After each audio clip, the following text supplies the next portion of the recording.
आज हम लोग बात करेंगे एटॉमिक नंबर और मास नंबर के बारे में, और साथ ही डिस्कस करेंगे कि एटॉमिक नंबर और मास नंबर का रीजन क्या है। तो सबसे पहले हम लोग देखते हैं एटॉमिक नंबर के बारे में कि एटॉमिक नंबर क्या है। तो किसी भी एटम के न्यूक्लियस में अवेलेबल टोटल प्रोटॉन की संख्या को एटॉमिक नंबर कहते हैं। किसी भी एटम है उसके न्यूक्लियस में उपस्थित टोटल प्रोटॉन की संख्या को एटॉमिक नंबर कहेंगे। टोटल नंबर ऑफ प्रोटॉन की संख्या को एटॉमिक नंबर कहेंगे, या टोटल नंबर ऑफ इलेक्ट्रॉन को भी हम लोग एटॉमिक नंबर कह सकते हैं। पर कब कहेंगे टोटल नंबर ऑफ इलेक्ट्रॉन्स को एटॉमिक नंबर? जब एटम न्यूट्रल हो। न्यूट्रल के कंडीशन में total number of electrons total number of protons equal होते हैं।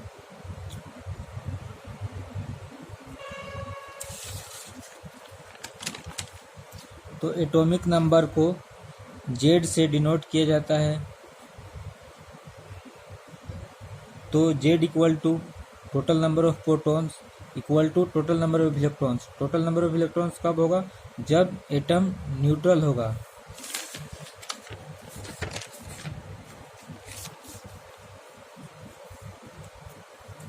तो एटॉमिक नंबर के बारे में हम लोग उसके रीजन के बारे में जाने हैं कि टोटल नंबर ऑफ प्रोटॉन्स को ही एटॉमिक नंबर क्यों लिया गया, न्यूट्रॉन को क्यों नहीं लिया गया, इलेक्ट्रॉन को क्यों नहीं लिया गया। तो इसके रीजन के बारे में बात करते हैं। तो सबसे पहले बात करते हैं एटम के इलेक्ट्रॉन के बारे में कि इलेक्ट्रॉन कभी भी स्टेबल नहीं है। किसी भी एटम में इलेक्ट्रॉन को बाहर से ऐड भी कर सकते हैं और इसे किसी एटम से बाहर निकाल भी सकते हैं। इसलिए इलेक्ट्रॉन को नहीं लेते हैं क्योंकि इलेक्ट्रॉन स्टेबल नहीं है। और बात करते हैं,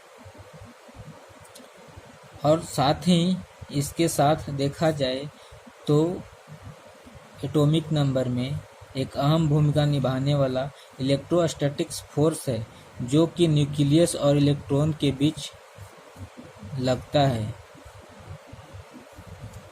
न्यूक्लियस और इलेक्ट्रॉन के बीच लगने वाला फोर्स इलेक्ट्रोस्टैटिक्स फोर्स है, क्योंकि न्यूक्लियस का पॉजिटिव चार्ज और इलेक्ट्रॉन का नेगेटिव चार्ज है। तो न्यूक्लियस का पॉजिटिव चार्ज होने का रीजन क्या है कि न्यूक्लियस में अवेलेबल प्रोटॉन है और प्रोटॉन का चार्ज पॉजिटिव होता है, जिससे न्यूक्लियस का चार्ज भी पॉजिटिव होता है। तो न्यूक्लियस में प्रेजेंट प्रोटॉन और न्यूट्रॉन की संख्या को न्यूक्लियॉन्स कहते हैं। न्यूक्लियस में प्रेजेंट प्रोटॉन और न्यूट्रॉन की संख्या को न्यूक्लियॉन्स भी कहते हैं। तो फर्स्ट रीजन इलेक्ट्रॉन को नहीं लेंगे, इसका रीजन जान गए कि क्योंकि इलेक्ट्रॉन स्टेबल नहीं होता है। और इन दोनों के बारे में बात करें, इलेक्ट्रोस्टैटिक्स फोर्स जो सेकंड रीजन है, जो कि इलेक्ट्रॉन और न्यूक्लियस के बीच में लगता है। तो इन दोनों के बीच में इलेक्ट्रोस्टैटिक फोर्स कब जनरेट हुआ? जब न्यूक्लियस पॉजिटिव चार्ज हुआ। तो न्यूक्लियस पॉजिटिव चार्ज कब हुआ? जब प्रोटॉन पॉजिटिव चार्ज है। तो प्रोटॉन और न्यूट्रॉन का नो चार्ज है, न्यूट्रॉन कोई चार्ज नहीं है। तो इसमें न्यूक्लियस में अहम भूमिका निभाने वाला प्रोटॉन है। अगर प्रोटॉन न हो तो इसका न्यूक्लियस को कोई चार्ज ही नहीं होगा, फिर इलेक्ट्रॉन निगेटिव चार्ज रहेगा, फिर इन दोनों के बीच इलेक्ट्रोस्टैटिक फोर्स जनरेट ही नहीं होगा। तो एक तरह से एक पूरा सिस्टम काम नहीं कर पाएगा। और सेकंड अगला रीजन बात करें तो देखा जाए कि सभी के सभी एटम में न्यूट्रॉन अवेलेबल नहीं होता है। फॉर एग्जाम्पल अगर हम लोग हाइड्रोजन को ले लेते हैं, फॉर एग्जाम्पल हम लोग हाइड्रोजन का लें तो इसमें सिर्फ उसके न्यूक्लियस में प्रोटॉन होता है, न्यूट्रॉन नहीं होता है। तो यहाँ से न्यूट्रॉन भी रिजेक्ट हो जाएगा, क्योंकि इसके न्यूक्लियस में सिर्फ प्रोटॉन है। तो यहाँ न्यूट्रॉन कोई नहीं है, तो यहाँ total number of neutron that is called atomic number कह नहीं सकते हैं। यहाँ भी टोटल नंबर ऑफ प्रोटॉन को ही एटॉमिक नंबर कह सकते हैं। तो न्यूट्रॉन को हटाने का रीज़न ये है कि हर एक एटम में न्यूट्रॉन अवेलेबल नहीं रह पा रहा है। इलेक्ट्रॉन का हटाने का रीज़न है कि इलेक्ट्रॉन स्टेबल नहीं होता है। और बात करें प्रोटॉन को, कि प्रोटॉन को जिस तरह इलेक्ट्रॉन को हम निकाल रहे हैं और अंदर ले रहे हैं इलेक्ट्रॉन को, किसी भी एटम से इलेक्ट्रॉन को हम लोग निकाल भी सकते हैं और अदर इलेक्ट्रॉन को ऐड भी कर सकते हैं। उसी प्रकार हम लोग प्रोटॉन को देखें तो यह बहुत ही डिफ़िकल्ट है कि हम लोग किसी भी एटम के न्यूक्लियस से प्रोटॉन को उसको बाहर निकाल कर, या किसी भी प्रोटॉन को न्यूक्लियस को अंदर ले आना, ये बहुत ही डिफ़िकल्ट है, समझा जाए तो इम्पॉसिबल है। इसलिए टोटल नंबर ऑफ प्रोटॉन को ही एटॉमिक नंबर लिया गया है। हाँ, तो न्यूक्लियस किसे कहेंगे जान गए कि न्यूक्लियस में अवेलेबल प्रोटॉन और न्यूट्रॉन को न्यूक्लियस भी कहते हैं। अब बात करते हैं न्यूट्रल एटम। न्यूट्रल एटम क्या है? तो कोई भी एटम वह न्यूट्रल ही है। किसी भी एटम का बात करें तो न्यूट्रल ही होता है, क्योंकि उसमें किसी भी एटम का बात करें तो उसमें जितना प्रोटॉन होगा उतना इलेक्ट्रॉन होता है। बात करें हीलियम की, तो हीलियम में 2 प्रोटॉन और 2 इलेक्ट्रॉन होता है, 2 ही इलेक्ट्रॉन होता है। तो ये न्यूट्रल कैसे है? प्रोटॉन पॉजिटिव चार्ज है, इलेक्ट्रॉन निगेटिव चार्ज है। तो इन दोनों का चार्ज क्या है हम लोग पिछले क्लास में भी देखे थे कि तो इलेक्ट्रॉन का चार्ज है -1.6 × 10⁻⁻19 C। प्रोटॉन का चार्ज क्या है? मैग्नीट्यूड उतना ही है, पर उसका क्या है, चार्ज में डिफरेंस है। इलेक्ट्रॉन निगेटिव है तो प्रोटॉन से पॉजिटिव, वह +2 और -2 दोनों मिलकर क्या हो जाएगा, 0 हो जाएगा। तो इसमें कोई चार्ज नहीं बचेगा, मीन्स एटम क्या हो गया, न्यूट्रल हो गया। तो कोई भी एटम न्यूट्रल ही है जब तक कि उसमें हम बाहर से, किसी भी एटम में बाहर से इलेक्ट्रॉन को अंदर न लाएं या अंदर से हम इलेक्ट्रॉन को बाहर न ले जाएं, तब तक वो न्यूट्रल ही होगा। अगर हम इलेक्ट्रॉन को एक निकाल दिया जाए तो कैटायन हो जाएगा, और इलेक्ट्रॉन को अंदर कर दिया जाए तो एनायन हो जाएगा, और कुछ नहीं किया जाए तो वो एटम क्या है, न्यूट्रल रहेगा। अब बात करेंगे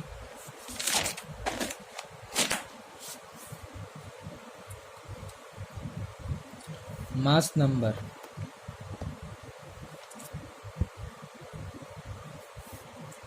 मास नंबर क्या है? तो किसी भी एटम के न्यूक्लियस में available total proton plus total neutron की संख्या को मास नंबर कहेंगे। Total number of protons plus total number of neutrons that is called mass number.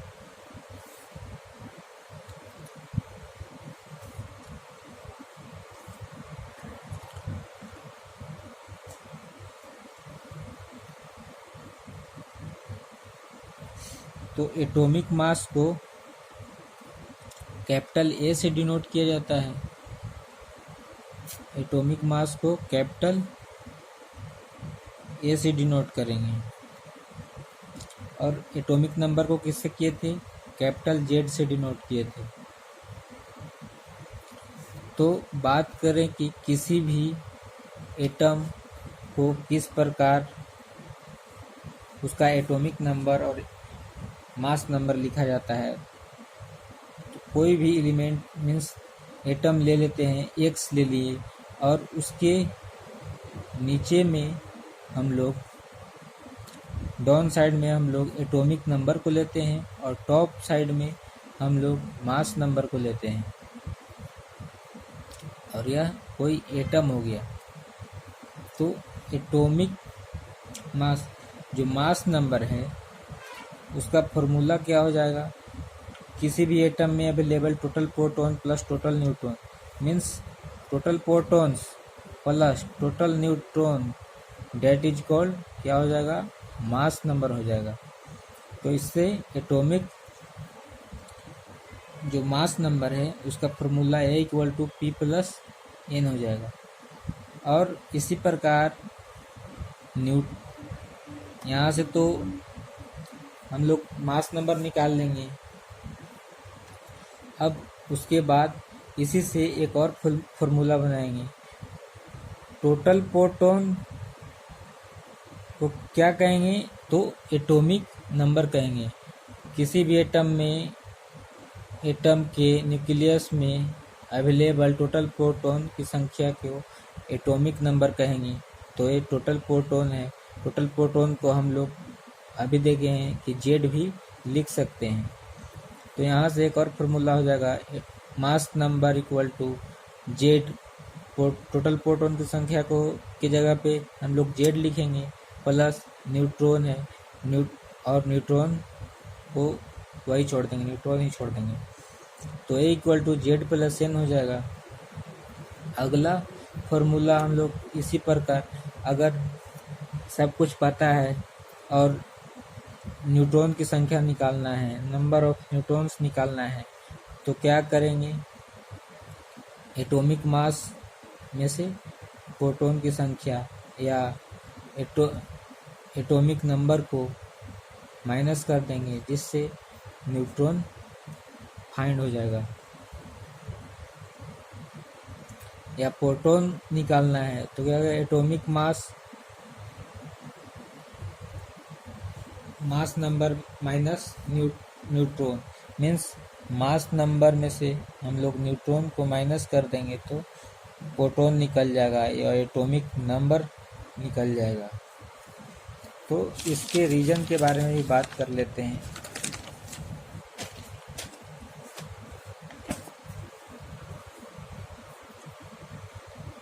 तो एटॉमिक मास का रीजन क्या था, सबसे पहले साइंटिस्ट डिस्कवर किए थे प्रोटॉन और इलेक्ट्रॉन को ही। न्यूट्रॉन काफ़ी समय डिस्कवर नहीं हुआ था। सिर्फ प्रोटॉन और किसी एटम में प्रोटॉन और इलेक्ट्रॉन ही लोग जानते थे कि उस एटम में इलेक्ट्रॉन और प्रोटॉन ही होते हैं। तो बात करेंगे हम लोग कि न्यूट्रॉन का खोज कैसे हुआ। तो पहले सभी लोग जानते थे कि किसी एटम में उसके न्यूक्लियस में प्रोटॉन और इलेक्ट्रॉन रिवॉल्व करते रहता है।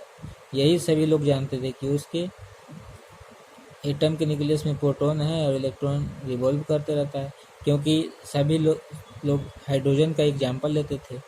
तो हाइड्रोजन का देखा गया कि उसके न्यूक्लियस में सिर्फ प्रोटॉन है और इलेक्ट्रॉन है जो कि रिवॉल्व करता है। तो न्यूट्रॉन का खोज कब हुआ, जब इन लोगों का मास मेजर किया गया। तो हाइड्रोजन का मास मेजर किया गया तो 1 यूनिट आया, क्योंकि इसमें 1 प्रोटॉन है तो 1 यूनिट आया।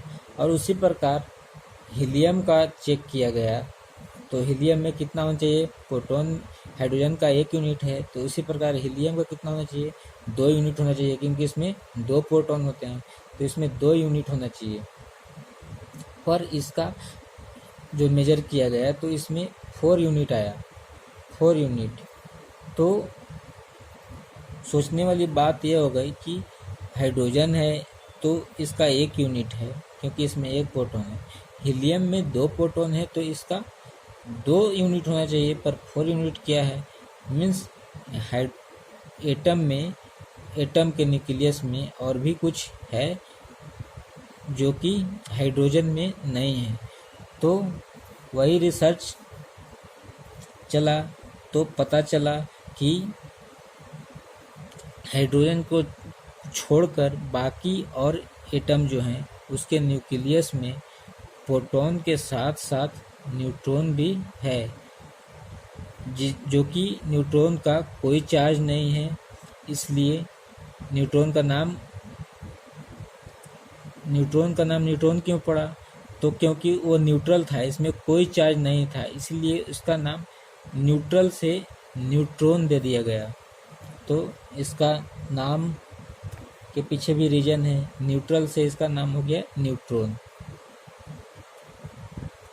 और 1 से 20 तक एटम के मास को फाइंड किया गया। तो देखा गया कि हाइड्रोजन में 1 प्रोटॉन है, हीलियम में 2 प्रोटॉन है, लिथियम में 3 प्रोटॉन है, बेरिलियम में 4 प्रोटॉन है। इसी तरह कंटिन्यूअस बढ़ता जा रहा था प्रोटॉन। मगर हाइड्रोजन को देखा गया कि न्यूट्रॉन को देखा गया कि हाइड्रोजन में तो है ही नहीं। हीलियम में 1 प्रोटॉन 1 न्यूट्रॉन है, पर वही लिथियम में फिर देखा गया तो देखा गया कि इसमें 3 प्रोटॉन है, तो इसमें 3 न्यूट्रॉन हो जाए, पर इसमें कितना था? 4 न्यूट्रॉन था, जिसके कारण इसका एटॉमिक मास जो है मास नंबर 7 हो जाता है। बेरिलियम में देखा गया तो इसमें न्यूट्रॉन 5 था, जिससे इसका एटॉमिक मास 9 हो गया, 5 4 9 हो जाएगा। तो ये सब रीजन है एटॉमिक मास का और एटॉमिक नंबर का। तो इन पे हम 2 क्वेश्चन भी कर लेते हैं एटॉमिक नंबर और एटॉमिक मास पे। फर्स्ट क्या है? What is the mass number and atomic number of the proton? Proton का एटॉमिक नंबर कितना होता है? 15 होता है, और एटॉमिक मास कितना होता है? 31 होता है। तो इसमें से हम लोगों को फाइंड क्या करना है? एटॉमिक नंबर फाइंड करना है और मास नंबर फाइंड करना है। तो हम लोगों को क्या पता है? दोनों तो पता ही है। ऊपर वाले को क्या लेते हैं? मास नंबर लेते हैं, और नीचे वाले को क्या लेते हैं? Atomic number. तो सिंपल लिख देंगे, ऊपर वाले को 31 को क्या है? मास नंबर इक्वल टू 31, और नीचे वाले एटॉमिक नंबर है, इसको एटॉमिक नंबर को लिख देंगे सिंपली 15। उसी तरह सेकंड क्वेश्चन देखें तो how many neutrons are there in 1 atom of magnesium? तो मैग्नीशियम की बात करें तो मैग्नीशियम का एटॉमिक नंबर जो कितना होता है? 12 होता है। इसका एटॉमिक मास कितना होता है? 24 होता है, 24 होता है। तो इसमें निकालना क्या है? न्यूट्रॉन नंबर निकालना है, न्यूट्रॉन्स फाइंड करना है। तो न्यूट्रॉन्स फाइंड कैसे करेंगे? इसके लिए फॉर्मूला क्या बताए थे? बात किए थे न्यूट्रॉन्स की कि एटॉम मास नंबर में से प्रोटॉन की संख्या को माइनस कर देंगे तो न्यूट्रॉन की संख्या निकल जाएगा।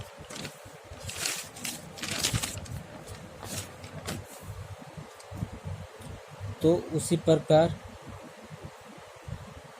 क्या देखे थे कि मास नंबर क्या है? 24, एटॉमिक नंबर कितना है? 12। तो न्यूट्रॉन नंबर क्या हो जाएगा? Mass number minus atomic number means proton number, total proton number. Atomic number के जगह स्थान पे हम लोग इसके स्थान पे प्रोटॉन नंबर ऑफ प्रोटॉन्स भी लिख सकते हैं। तो मास नंबर क्या है? 24 है, एटॉमिक नंबर क्या है? 12 है। तो 24 - 12 कितना हो जाएगा? 12। तो नंबर ऑफ न्यूट्रॉन कितना? 12।